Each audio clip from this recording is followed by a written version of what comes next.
Yeah. Hello and welcome to episode 90 of the Skips Review podcast. My name is Dean. My name is Brett. I do think we need to start thinking about episode 100, Brett, in the sense Yeah, of like, it's coming up. yeah, I mean, it's only like a month away, really, month and a half. It's actually, wait, Is it going to be opening day? no, it's not. I No. was thinking, is it going to be where it's going to fall on like spring training? Is like, but spring training will start before it. Not that that's even that interesting. But we should try to get a guest for that. Like, Absolutely. not like an interview, just like maybe bring back like Adam Lazarus or something. I not even kidding. Guess who I DM'd again today, trying to get a interview. Bobby Miller. Yeah. There's nothing wrong with it. I shot him a second, just saying, wish him all the luck, and I sorry to bother I him. think If he wants to come on, we'd love to have I think him. we have to figure out who his agent is. Yeah, it's tough because like then the baseball players like go into hiding during the off season for the most part because they don't want to deal with any more media, and we're not really media. I think actually the first thing we should start about, which I know you saw, but I don't think you put in the notes, is the Corbin Burnes news. Because I think they just. You go. No, I was going to say I wanted to bring that up. I thank you for bringing that up. Because my article literally is suggesting the Yankees go after Burnes. Yes, the article is now garbage. I think they just announced it's what the package is, which is not that great of a package for the Milwaukee Brewers. So it's DL Hall and Joey Ortiz will be going to the Milwaukee Brewers for Corbin Burnes. Let me just see if they added anything else at this time. Doesn't look like it. And the Brewers are legitimately thinking about accepting that without Norby in that conversation? It was accepted. Oh, it was accepted. I thought it was in serious conversations right before we hopped on. No, it was. Okay. It was, and then it was accepted 15 minutes ago. Oh, wow. So, okay. Which I think bringing in Burnes. Now, Burnes' season last year, he still was top 10 in MVP voting. I think he was like 8. His ERA was a little higher than usual. And I think his FIP was the highest it's been in his career outside of his sophomore season. So his FIP was 3.81, which is the worst since 2019, when he had a FIP of, let's see, 6.09, but he only pitched in 32 games that year. He only started 6 games, so I guess he was a reliever still then. Yes, he only pitched 49 innings. So since being a starter, in 2021, he had a FIP of 1.63. 2022 is 3.14. 2023, 3.81. He's in a contract year, though, obviously. So guy in a contract year will probably perform great. He's also on a great team. The deal, though, DL Hall, Joey Ortiz, and a Comp A draft pick. That's it. I don't know technically what Comp A versus Comp. So what does that mean? A first round draft pick or? Actually, I have to double check. Yeah, and we don't even need to go on that. It's just more of like, it's a good pick, I'm assuming. But Joey Ortiz, looking him up right now, last year in the minor leagues, he hit 320, had a 378 OBP. Wow. And an 885 OPS. Oh, he had 9 homers over 349 at bats, 58 RBIs, 11 stolen bases. So got some speed, got some pop, hits. Looks like a solid hitter. So 4th round pick out of New Mexico State. His MLB, he debuted last year, April in 2023. So 25-year-old. And then DL Hall, he's got real interesting stuff. He, super small sample size, though. Yeah, he's definitely a reliever. He's not a starter. I think coming up, they were hoping he could be a starter. So this is interesting. Is this like the long-term plan to ultimately never pay a closer in Milwaukee? Like they're going to get rid of Devin Williams before, he's due a fat contract, or did he sign a big contract? I don't even know. But I think I could see DL Hall becoming the closer here at some point. Is Hall? I don't know. He's got some nice stuff. He's got wicked stuff. He just believe his command is not fully there. I mean, he only pitched He only pitched 19 innings last year. Yeah, I I'm don't talking I about is minor league and major league, material. Let me look at his minor league stats real quick. You keep Yeah, going. I'll double check on that. But in the I'm meantime, doing while it you're right looking up now. I just want to DL see if he Hall, started a lot. Corey Seager, he underwent surgery for a sports hernia, and the general manager Chris Young said that, in quotes, the hope is that by the end of the spring, he'll have resumed baseball activity and will be pretty close to full speed at that point. So optimistic, he doesn't miss a game. Pessimistic, he's missing the first month. Reality, he's probably missing a couple weeks. Any thoughts about any regular draft? I think you take him no matter what. Still the same. I don't think this injury is going to hold him back from having a great season again. I don't. Maybe, You're talking fantasy draft? I think it does affect. maybe later in the first round he drops a little bit in the first round, but he's probably still a first rounder. Yeah, I mean he was second in MVP voting with like 120 games played. Missed most of spring training after surgery. They say that he hopes to be ready for opening day. Yeah. So that's what Okay. I'm saying. Like worst case scenario, he misses a month if he has like a setback or something like that. And don't hold me to that, but you know what I mean. And then he'll realistically maybe he'll miss 2 weeks, and if it's like perfectly on time in an optimistic world, he's right there for opening day. Yeah. That doesn't affect our outlook on them, I don't think, at all, right? You did the prediction for their record. Does that matter? Well, we'll talk about that when we get there. I don't want to give that away yet. True. All right, Baltimore Orioles. Speaking about them again, the Angelos family, John Angelos, sold to David Rubenstein's group. Rubenstein's group included. Did you see who it included, Brett? Cal Ripken. Yep, Cal Ripken Jr. I don't think they kind of said how much he has or how much money he's invested, but they buy the Baltimore Orioles for $1.72 billion. I believe the Angelos family bought it for $175 million, so quite a good little investment. Peter Angelos has been the majority owner since 1993. The team has not yielded much success, making only 6 players. Where'd you get this from? Where'd you write it? No, I took that from the link. Where is it at? Making only 6 playoff appearances and winning only 3 AL East titles, although they are reigning AL East champs. Yeah. So obviously, talking about the Burns move, I imagine someone said this yesterday because the Orioles have been quiet, that this deal, which seemingly came out of nowhere, I don't think anyone had reported on it prior to yesterday, because the Angelos family was talking about their plans going forward as recent as like a month ago. So I think this deal came about pretty quick, which is good for the Orioles. Bring in a group that's willing to spend a lot of money, which the Angelos family was not. And now they're going to see. Assumption is they're going to go to Gunnar Henderson, Adley Rutschman, Jackson Holliday, and extend them as quick as possible. Right? I mean, with Rutschman and Gunnar, you have stars. I think Gunnar, Rutschman, maybe Jackson Holliday. I think maybe bring back Santander really quickly on a deal. Get him, solidify that outfield with Mullins, and maybe even Grayson. If Grayson has a good like first half of the season, extend him as well. Yeah, I mean, there's a bunch of other guys you could argue they could extend now, but it's a little too early. Yeah, like Chris said, Samuel Basallo. I can't remember how to pronounce it. Basallo. People are saying he's going to be the number 1 overall prospect by the end of this year.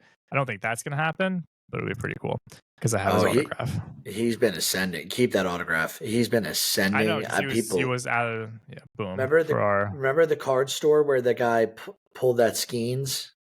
Yeah, I own the Skeens now. That same day is when I pulled a Basallo, and I was very happy about it. And I was like, "That's the card I'm looking out for." And Basallo auto. Yeah, well, I didn't get an autograph. I got just a first you got just edition Chrome. Paper. Okay, no, a Chrome. It was a Chrome, card. But yeah, and they were like, "Who's Samuel Basallo?" And that was the day where I was learning how I do remember this. Into Jet Williams Mets fans are. Same day. Oh, dude, yeah, he has sent so many Jet Williams cards in for grading. It's insane. I'm gonna try to find that Paul Skeens. So I told you the story about me getting that Paul Skeens, right? Yes. Do you want to tell it on air, or do you want to save that one for a different time? I can tell it on air. I mean, so we were opening packs. And I think Brett had mentioned this prior. And we were opening like the MLB draft packs. We were not going to buy a box. We did buy a box together at one point, but at that time it was just like pack for pack. And there was a guy next to me, and we knew there was like one auto left in the box. So I bought a pack, and the guy was just working over me. And the second I didn't buy an auto, he snagged the pack out of the box. And in that pack was a Paul Skeens autograph, which he didn't even. I mean, I don't know if you remember, Brett. He immediately he knows where the autograph was. He skipped all the other cards, went straight to the auto. It's disgusting. There's no he no doesn't fun even in that. appreciate it. Yeah. Yeah, disgusting. There's no fun in that. And I don't know where it is. I'm starting to get a little worried. Where did I put it? He sent it for grading, and John looked at it and I guess decided that it wasn't worth grading, so it would grade like probably an 8 because I had print lines. So he had it, and I was there the other day, and I was just like looking at cards. And unlike you, you're still in that phase of like you want to just rip packs. Yeah. Like you're not buying, like I know you say you buy cards, but you're buying like a couple dollar cards here, a couple dollar cards there. But then you go buy like $100 worth of packs. So me, I'm in the phase where I am more like looking at like cards that I could like grade, or like good players that I could do for my PC. And he had the Skeens that guy had pulled in front of me, and he was giving me a very good price on it. So I said, crap, I'm in. So I can't find it right now, which is a little concerning. I'll get it as we keep going. I'll find it because I'm getting worried. And then I'll show it to the fans. Actually, ironically, though, I just found a Corbin Burns autograph. Ooh, look on at my that. desk. Yeah. So, but yeah, really cool for the Orioles. I'm on obviously the bandwagon right now of the Red Sox, John Henry and ownership selling. Just to add, and then you can move on to the San Diego Padres. John Henry and the Fenway Sports Group today finalized a deal with the PGA, doing like a $3 billion investment for a tour. It's just, again, spend money how you want. If the Red Sox aren't your priority, just sell them to someone who is gonna make it their priority. That's kind of where I fall on it. I'm not gonna complain too much, but you can jump to the next point. Sure. Sorry for the gap there. So San Diego, they agree to a 4-year deal with Wandy Peralta for $16.5 million. Great deal. Wandy Peralta is a very good reliever. His services will be missed in the Bronx. Toronto agrees to a deal with a third baseman that we're all familiar with, Justin Turner, 1 year, $13 million. Thoughts on the deal? Do you like this for Toronto? Do you think Turner still got it in him? Yeah, so there was a lot of Red Sox fans who were complaining that this wasn't that much money and that they should have just went and tried to sign him. But I think they're forgetting that the Red Sox might have offered something. They might not have offered anything. I have no idea. Nothing came out about that. But Turner also wants to win. Yeah, like he wants to go to a team that's going to. The Red Sox just aren't going to compete this year. So the Red Sox fans that were upset about that, I think, just are frustrated overall. I think it's a good deal. I don't really know what his other suitors were, but I think he fits in with the team kind of as like an extra utility infielder and a DH. So yeah, it works. Yeah. And has Matt Chapman? I think what's Matt Chapman's deal? So I actually saw an article about this earlier. I didn't read much into it. It was about Melvin, Bob Melvin saying that the Giants are still looking at players, even Boris, Boris agent signed players. So Bellinger, Chapman. I don't know if those guys they were all named in the article. I'm not sure if all of them are represented by Boris, but yeah, it looks like the Giants are still looking. So I could see Chapman going to back to the Bay Area with the Giants. We'll see. I thought that the Blue Jays needed a third baseman, and I thought there was a chance he would resign. I guess not, but I don't know if this. Yeah, I guess this probably rules out them re-signing Chapman, but here's the Paul. Yeah, I would assume so. Let me see. Sorry, I was looking at the agenda. Ooh, it's a sexy card. Yeah, again, like number 1 overall pick. Once he comes up, this is going to shoot up in price, and my plan would be then to just trade it into a nicer card. So, gotcha. Seattle agrees to a deal. They've acquired Samad Taylor from the Royals. in exchange for a player to be named later or cash considerations. Miami, Jazz Chisholm. Did you see what happened with him today? Or I guess Well, it was today or yesterday. But I just know that he, he came to terms on arbitration. well, he lost his arbitration, and it was on his birthday. So, and this is how petty this argument was. He will be paid around 2.6 million. His request was 2.9 million. So this was over $300,000. This is the big thing I don't get about arbitration. Um, $300,000. Jazz Chisholm is a solid player, right? And Miami doesn't typically spend a lot of money on free agents. So if you have any chance of signing a guy when on the cheap, for a hometown discount, wouldn't you not want to piss him off for $300,000? Who's a good player? Like Jazz Chisholm's good enough to want to retain. Am I crazy or is this a dumb take? What, the arbitration piece? I'm saying that like Miami typically doesn't overspend for guys. If Jazz Chisholm, when it comes time for him to sign a big deal, obviously Miami's going to probably not be a contender there unless he really likes Miami. It's like, why would you Well, he piss him also, off? I think you could make the. Well, this is just typical. I don't know why the arbitration. It could be like $100,000, and they still go to court about it. I don't fully understand why. Yeah. But Chisholm, you can make the argument it won't get a big deal. I really want to get your dad in here one day to talk the arbitration system with us and talk about like arbitration through the years. I think he'd be excellent. Well, I understand to arbitration. discuss I don't understand when they go to court over. Like I'm saying like the purpose of it. Like I feel like there's more to it than just like disagreeing over Yeah, $300,000. I think your dad would just be like, Unless I'm completely wrong and they're actually that petty over $300,000. yeah. I think your dad would do just a good, like, overall throughout the years, naming examples of like good arbitration stories. Like, I think he'd be just so resourceful for that. And I don't know why I'm thinking that. Just discussions with him leads He me could to think be that he could be the he would be guest pretty on good. episode 100 if we want. Finally, I left this for. Sorry, what were you gonna say? I just wanted to add the well, you know what? I'll wait till there's one other piece that I was going to add, but you can go.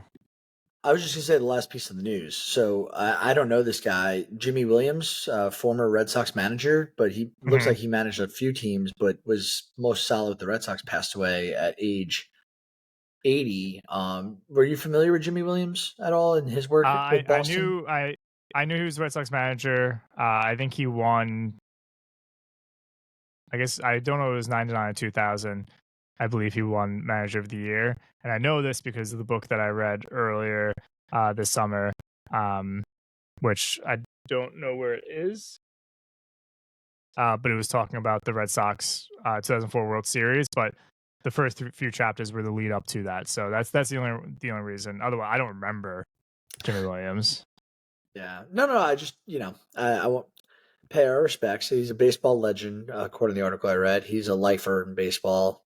Like his entire life has been surrounded by Major League Baseball, so he will be missed. Let's break down into it. Oh, actually, what was the piece you wanted to talk about before we dive into the American League West? So MLB, the show Cover Boy is Vladimir Guerrero Jr. I don't know if you saw the Yes, I forgot to mention. Yes, I forgot to mention. Vlad got the cover. So Vlad got the cover, which, as you know, I'm a huge Vlad fan. I have him in the keeper league. I've had him for years. So it's not a complaint about Vlad. It's more just I don't understand the motivation behind the picks now. So if you go look at the blog that I wrote, it's all the cover boys for MLB The Show from 2006 on. Almost every single time outside of Yasiel Puig in 2015 or 14, they're taking one of the top guys from the year before. And Guerrero Jr. was just not one of the top guys from the year before. And Jazz Chisholm, who was on the cover last year, was not one of the top guys from the year before because Chisholm, I think, played 60 games in 2002. Chisholm, who we just talked about, I don't think he's going to get a big deal. He's very much overhyped. He's injury prone. He's similar to Byron Buxton. So, like we talked about Buxton last episode, where I think he's one of the most overhyped players of I don't want to say our generation, but the past 10 years for sure. Chisholm, and I have it right here. His one season where he played more than 100 games was 2021. He played 124 games. His OPS plus, which again, 100 is average. So if you get 100 OPS plus, that's average. He had 95. Now 2022, his OPS plus was 138, but he played 60 games. So again, that's not a full sample size. And then this past year, his OPS plus was 103. He played 97 games. So the more he plays in the season, if he's healthy, the more average, the less productive and the more average of a player he is. So I don't think he's going to get a huge deal. I think he's as overhyped as Byron Buxton, if I'm being completely honest. Buxton, at least.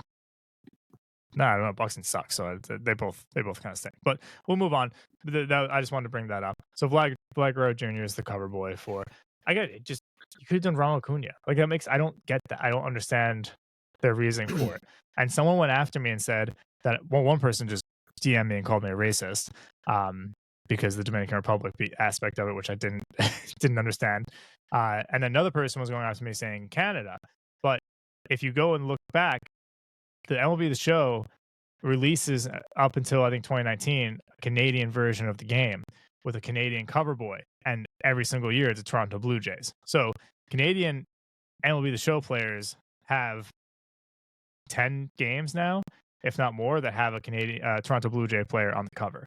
So that argument is just null and void. So whatever, they wanted to pick Vlad. Vlad's awesome. I just don't understand like what the criteria is for being the cover person, but it doesn't really matter. Yeah. Well, with that, we can jump to the AL West, the other side of the American League. So we decided just to save some time as we lead up to the season, get coverage on, other things that are interesting that we want to. We're going to condense these episodes about, single team coverage into a quick highlighted of, the 5 teams in each organization. So we'll knock out the AL West today, and then we'll knock out the NL East, Central, and West over the next few episodes. We'll start with the Mariners. I want to start with the Mariners. Actually, you know what? Yeah, we're starting with the Mariners. They're exciting. So last year they went 88-74. They were 22nd, so the bottom third of the league in batting average. The lineup was not there. The OBP was average 15th. Strikeouts, they were second in the league. They struck out the second most in the baseball last year with 1,600 strikeouts. They were 13th in stolen bases, so they were, again, average on the bases in terms of aggressiveness. And then when we look at the pitching, they were tied third in both, not tied. They were third in ERA with a 3.74 ERA and third with WHIP with a 1.19. So this team was really good at commanding the baseball. They, in the offseason, I think they've addressed the bats a little bit. They acquired Mitch Haniger. They acquired Jorge Polanco the other day. They acquired a 2020 guy from Tampa and Luke Raley outfield. And then they acquired a second baseman, Luis Urias, earlier. They also signed Mitch Garver, little backup catcher, backup pop behind Cal Raleigh back there. They also traded away Robbie Ray, who they didn't have all last year and still were top 5. Both, I would say ERA and WHIP are two of the better ways to evaluate pitching. Would you say so, Dean? Sorry, you said WHIP and ERA? Yeah. Yeah, and ERA plus. Yeah, so last year, this team cumulatively was top 5 without a former Cy Young Robbie Ray. They didn't lose anyone to injury. In fact, they retained Kirby, Gilbert, Luis Castillo. They have Brash. They have Bryce Miller. They have Brian Wu. This team will pitch, and they moved Marco Gonzalez, who I didn't think was that great anyway. They shedded away Jared Kelenic as well, so I guess they're done with the Jared Kelenic project. So let's talk the Mariners. The team is what it is at this point. They upgraded the outfield a little bit. Pitching relatively stayed the same. The bullpen with Munoz and I'm forgetting their other guy in the bullpen right now. Let me pull up the depth chart. So real quick, their relievers, Andres Munoz, who can be disgusting. They have Matt Brash. They also got Austin Voth, who they signed in the offseason. What are your thoughts? Do you think that they're going to be better? Do you think they absolutely need to make a big splash near the deadline in order to be a real contender? We know they got Julio Rodriguez. Let me hear your thoughts. Well, I don't not the big splash, but did you mention Snell? I did not mention Snell. He still makes sense for him to go here, right? Well, There's the money where they could. I mean, theoretically, any of these billionaires could afford it, but he's a Seattle guy. I think started like a little league or started a little league team in Seattle. He's not signed anywhere. His asking price is going to go down. This team is good. They're going to either be competing for the division or the wild card. They should make the playoffs. So doesn't Snell still make the most sense for them? I don't think about making a midseason move. I think they just should be going not all in on Snell, but at least being the top dogs for them. Yeah, I like that. I do. I think other teams could use Snell probably more than the Mariners could. But I think the fit, the aspirations on both the Mariners and Snell, go.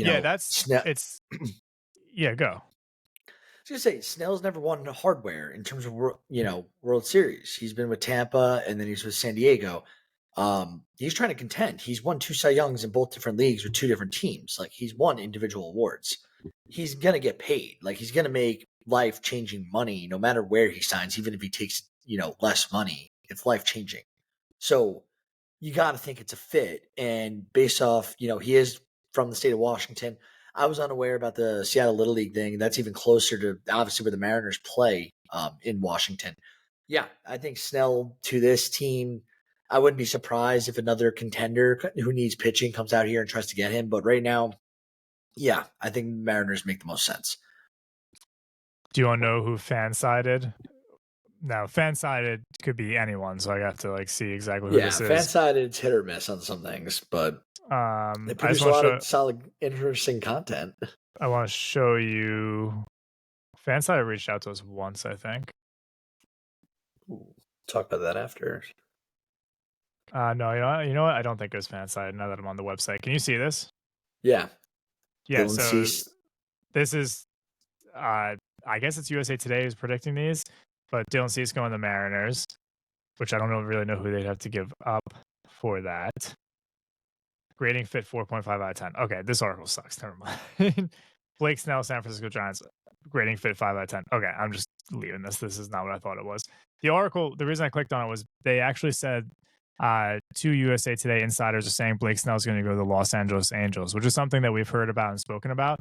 But that's strictly for the money then, because they're not winning anything. If he goes to the Angels, he is selling his soul for $500 million. Not really, but you know what I mean. He's getting hundreds of millions of dollars to go to the Angels. He would probably get that $200 million deal, but that just doesn't make any sense for him. He might get 300 if he goes to the Angels, though. Legitimately, he might get. No, not 30, not 30. No, 31 or whatever he is. No. All right, so you have the Mariners go 9-3-69, and not a spoiler. I guess we'll say what. Do you want to say what place you gave them? No, we'll have them at 93 and 69. I have them improving by 5 wins. I think that the pitching is going to stay there. And obviously all these assumptions are based no injuries. They improved the lineup. They got Mitch Haniger now. He's a power hitter. So they shored up the infield a little bit with Polanco and Urias. I think, you're going to see Cal Raleigh and Garver having that guy on those days off for Raleigh, showing some extra pop with Garver really helps out, Julio and this team. I'm excited. They got a couple, hot young prospects like Cole Emerson ready to be called up as well. I'm excited. I am excited for this team. So, we can move on. Let's move to the team we were just addressing, the Angels. The Angels are not exciting. I think, what was your overall we'll start with this. What was your overall, they signed some guys last year with Ohtani on the clock.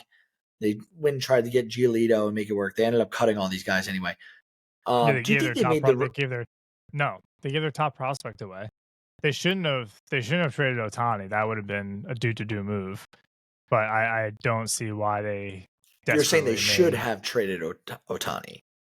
No, in hindsight, Monday morning quarterback, yeah, you could say they should have traded Otani, but I still don't think they should have. It would have been a bad look. And Yeah. at the time, at the time Otani was still playing great. He hadn't gotten hurt yet. And then he Yeah. started getting hurt. Like he hurt his back, he hurt his shoulder, and then obviously his elbow. But that hadn't taken place. He was playing really well, and they were right in the wild card race. Now, do I think they should have traded away all their top prospects for Lucas Giolito? No. And then cut those guys for money? No. But they did. So I'm not Monday morning quarterbacking though. They should. I still don't think they should have traded Otani. Yeah. But at least they're being aggressive. Like they are going after Blake Snell. That's a fact. They offered Otani a contract. That's a fact. They are signing guys. They're trading for guys. So you have the additions here. Some of the additions: Aaron Hicks, Matt Moore, Robert Stevenson, and Zach Plesac. So it's not like they're just sitting like the Oakland Athletics that we'll talk about next and doing absolutely nothing. I think the big question is, what do they do with Mike Trout? And I think that's really what the main conversation with the Angels season is going to be: is are they going to keep Mike Trout? Does Mike Trout want to stay? Seemingly, he does. He's settled there. He has a family now. He's got I think 1 or 2 kids. Maybe he doesn't want to uproot. Now, I'm assuming that he would dictate where he went, and a lot of people think he would go to maybe the Yankees or Philadelphia, which would be interesting, of course. I just think it's good for the game to get him out of there. We'll see. Yeah, I couldn't agree with you more. The rotation, you got Tyler Anderson, Patrick Sandoval, Reed Detmers, Griffin Canning, Chase Silseth. They did sign Zach Plesac in the offseason. It's a mediocre rotation. These guys can have their days, but they're not great. These aren't guys that are putting the fear of God into you. The bullpen actually is kind of nice. Carlos Estevez had a great year. I shouldn't say great. He had a good year. He was very solid. Matt Moore, they just re-signed. He's a good reliever. They have Jimmy Hergetz, decent. He'll be back there. Adam Simber, he was on Toronto last year. He's solid again. He's not, I don't think he's going to cost you too many games. Then you have Robert Stevenson, who was excellent last year. You got Ben Joyce, who throws just straight gas. And then, they could have a really nice 7th, 8th, 9th inning between Stevenson, Estevez, and Joyce or Matt Moore, and that doesn't even include a 6th inning. So I think the bullpen, they did really well here in the offseason. Low key, very low key, because they're not going to win a lot of games. They got Logan O'Hoppe starting to catch our Long Island boy.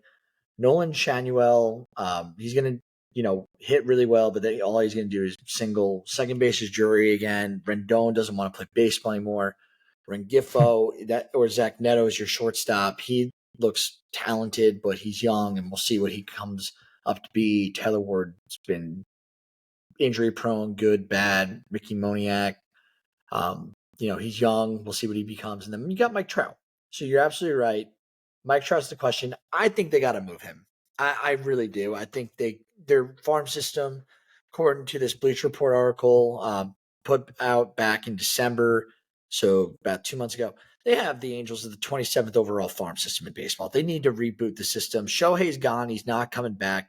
Trout's at the back nine of his career. Hopefully he can make that back nine last a long day. You know what I mean? But they got to move Trout. Do you think as well they got to move Trout, right? We're in agreement on that. Well, it's up to Trout. I think they're leaving it up to Trout. Which is, that's the respectable thing to do. He's earned that. But I think that, like, as a business, like, they should want to be moving him, and they should be talking to him actively if they, what can they do to make that happen? I was looking to see if he has a full no trade clause or if it's certain teams. Yeah. By the way, as we move on to the Athletics, it's a full no trade clause, so it doesn't matter. It's totally up to Trout. Okay. Yeah. Well, I would hope that Trout wants to get out of there, but regardless, I do think if he Well, doesn't, this sounds bad, and this is the last thing, and we'll move on. I think if he mhm. doesn't push for a trade, this is, I'm like trying to decide the words I want to use here. I think it hurts You his want to say, legacy. Can you hear me? yep, hurts his legacy. Well, I was gonna say it hurts his legacy because it just doesn't seem like, again, the loyalty to one team though. I don't know. I just feel like it's in the competitive spirit, just sitting on a team that you know is terrible and they're not really pushing to do anything, isn't a great look. But whatever. Yeah. We'll move on to the Oakland Athletics.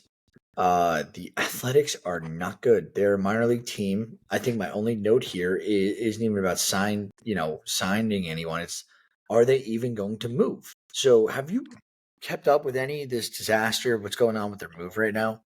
Yeah, so I know Passon and Rosenthal put out articles the past like 2 days. I'll pull one up for you. Yeah, but essentially, like I don't want to get into specifics because I've only heard like things about like they need a roof, and like there's permits that are needed for a roof and whatever.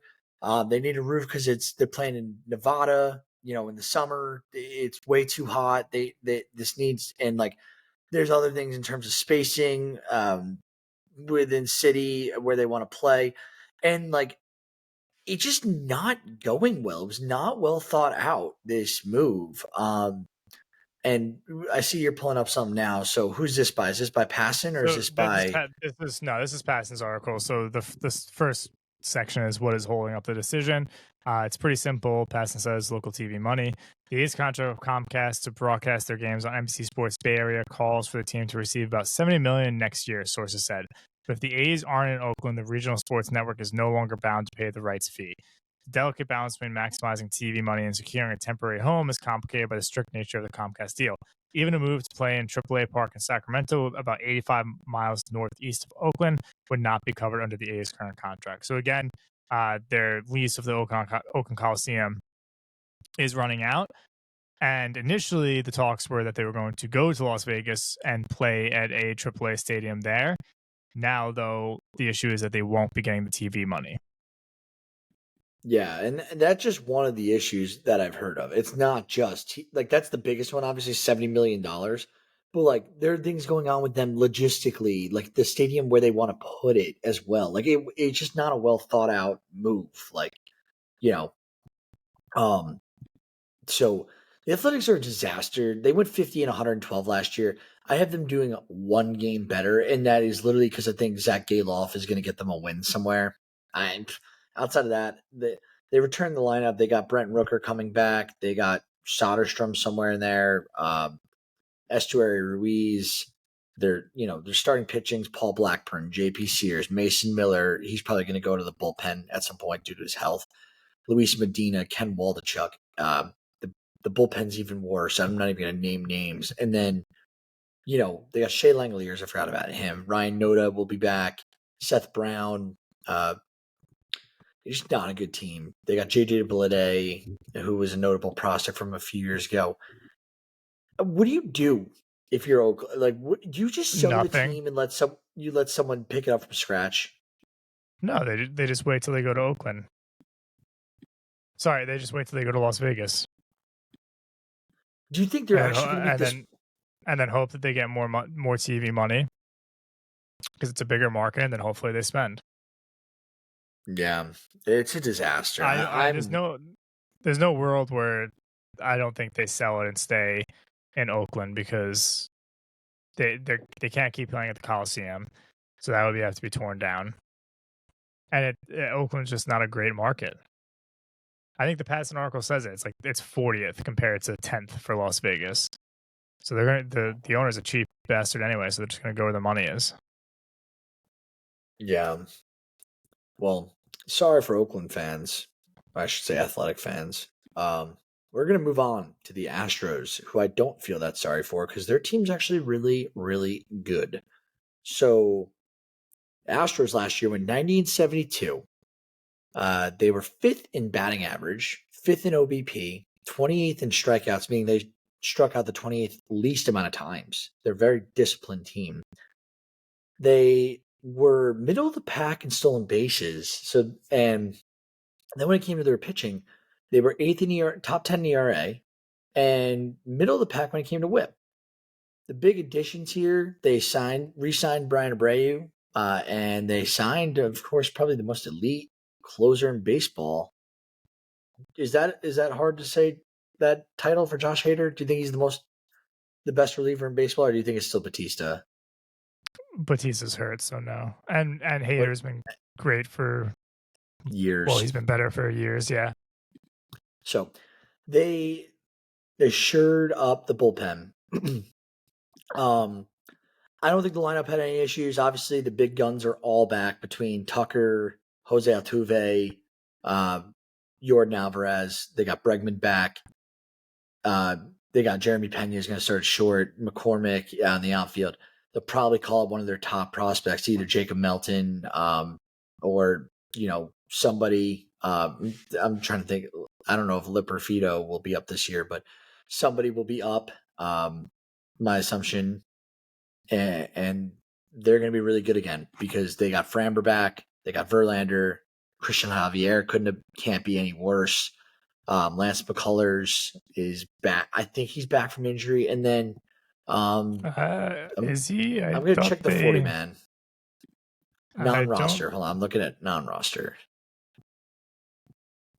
I don't see him actually. Hold on the non-roster. Let's look at the 40 man. He's on the 40 man right now on Astros.com. Oh, okay. So their rotation can be solid. They have, guys like Spencer Arrighetti, in the works, and then the bullpen's disgusting now with Presley, and that's not even mentioning Hunter Brown, who I think is going to have a great year. Kendall Graveman's out for the year, so they got Josh Hader, they got Brian Abreu, that Hector Neris is gone. I forgot they have Jose Urquidy still in the rotation. Yeah, but they got Brandon Bielak.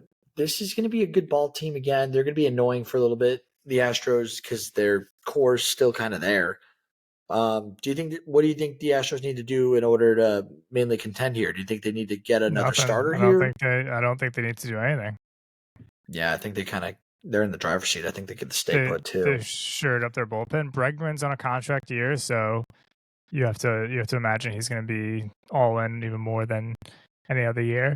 So the Hader move would be the move that they had to make anyway. So yeah, Presley, Hader, Abreu, it's gross. The 7th, 8th, 9th inning. I don't. Maybe the prospects better. Maybe they have to probably bring up an outfielder, but I'm sure they have someone in their farm system, right? Yeah, and that's what I was trying. I'll look it up right now, real quickly. But they have this, one guy, an outfielder who's really good, named Joey Loperfido. They have another one, Jacob Melton. They also got a solid guy. He's older though, Justin Durden, who they can call up. But Jacob Melton's the number one prospect in the system. He's 23. He's in Double-A. He's predicted to come up next year. Let's see. Loperfido is projected to come up this year. Ooh, he's outfield, first base, and second base eligible right now. So he's in AAA, 24 years old. And then the last guy I was referring to was Justin Durden. He's no longer even in their top 30, but he was in Sugarland AAA last year. He was really, he was dealing with some setbacks, but he was really solid before that. So I could see him coming up for a few games if they need him.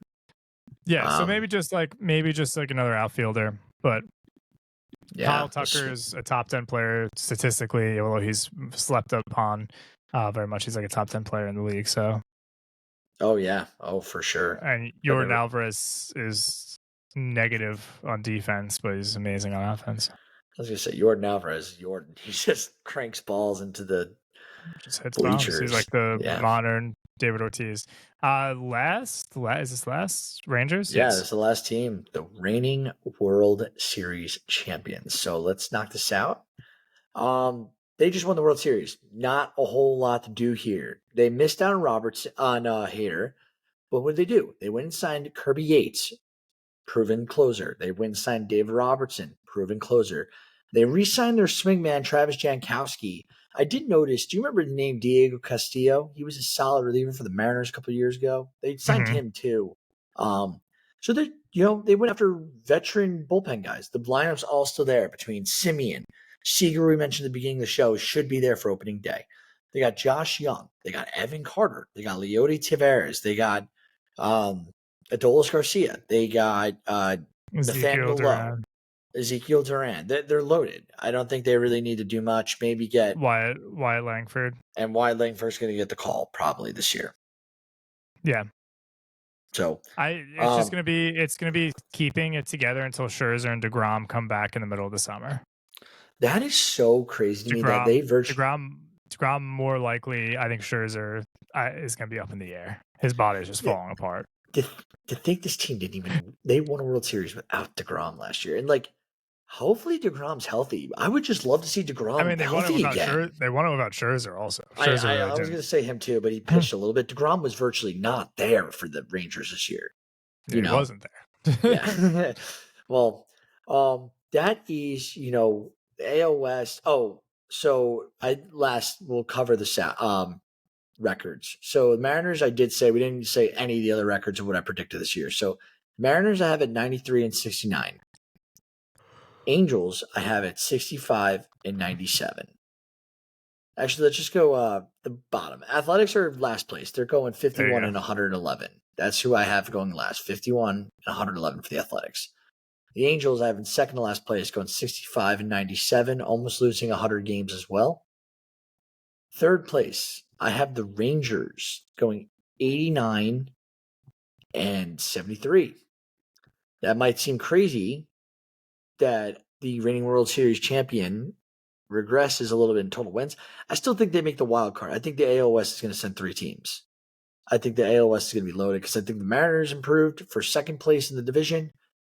They're going to go 93 and 60. Oh, no, I have the Mariners winning the division at 93 and 69. I have the Houston coming second in the division, going 91 and 71. So it goes Mariners, Houston, Rangers, Angels, Athletics. Okay. I don't disagree. Yeah, I think the Rangers can have a little World Series hangover and maybe not win as many in the regular season, but they'll still probably be a fighting playoff team. And they could do it again.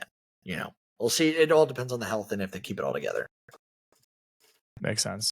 So you're going to do AL East, NL East, NL Central, and NL West like this the next whatever. So Sunday we'll record NL East. Yep. And then after Thursday, NL Central, then NL West. Next Sunday. And then I think after that, for our Thursday episode, we'll bring in Sam. And we'll start unveiling some of our new segments and topics we want to do this year. We just want to make sure that's all organized and all up the stuff so we get all the changes in at the same time. Cool. Anything else? Yes. DL Hall. I looked him up. We didn't go back to it. Last year, in the minors last year, he had a 1.37 whip. In the majors, he had a 1.19 whip. He had, it looks to me that he, I think he walks a little bit much, and that's what the issue is and why he couldn't be a starter. He'll put too many guys on base, but his stuff is kind of, it's good enough where he could be a solid reliever. And we were talking about him earlier in the move for Corbin Burns. So we'll see what happens for Milwaukee, what they plan to do with him. Interesting move. I'm really disappointed for the Yankees not getting him, but yeah, I think someone on Twitter said he's the next Corbin Burns. Sorry. Said DL Hall is the next Josh Hader. Okay, which I don't know about that. Josh Hader's really good, but we'll see. I think they were using that comparison because it was the Brewers, but all right. Bye.